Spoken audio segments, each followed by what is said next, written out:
好啦，今日咧就係12月24號嘅，今日咧就諗住行維多利亞公園，即係銅鑼灣公園啦。咁我泊車咧就泊喺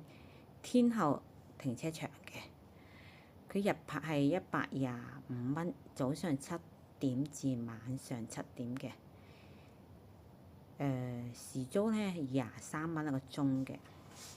咁佢泊車之後，當然喺附近飲茶啦。都比較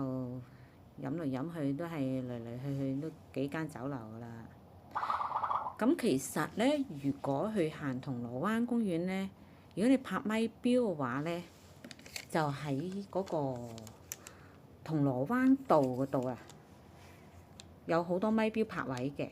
咁如果冇嘅話，喺遠沙街25號嗰邊都好多咪錶泊位嘅，兼且嗰邊咧橫街窄巷都好多咪錶嘅。咁再唔係咧，就直接喺維多利亞泳池嗰度都有咪錶，但係由於維多利亞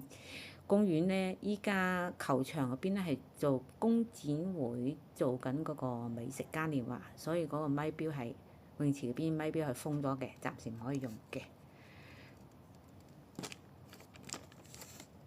所以我就順住就直接泊入天后停車場啦，因為呢度都好方便。咁就費事入咪錶啦，因為一過去又睇埋夜晚燈飾咧，都好耐時間啦。呢度咧就係灣仔度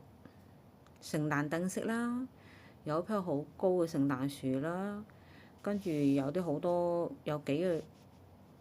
入場嘅位置咧，有啲係寵物公園啦，有啲係動物啦。因為食完中午就喺個海濱長廊行街嘅，行完好快就有燈飾啦。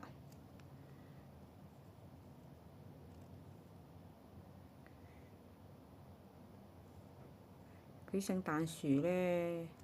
有幾隻色嘅。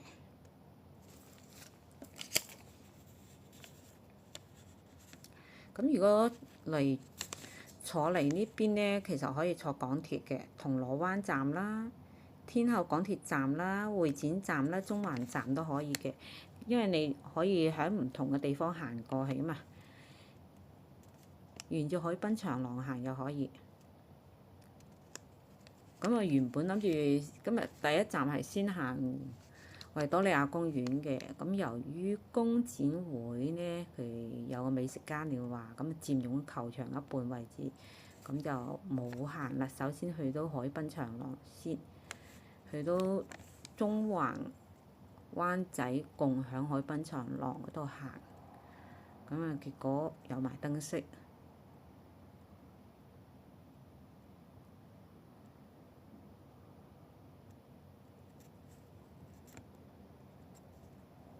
巴士嘅話，你哋可以坐到銅鑼灣站啦，維多利亞公園站啦，再唔係就香港中央圖書館呢度嗰個站，或者天后巴士總站。咁你往海皮出入面行，或者公園啊，銅鑼灣公園邊行都可以嘅，睇你首先想行邊一邊先。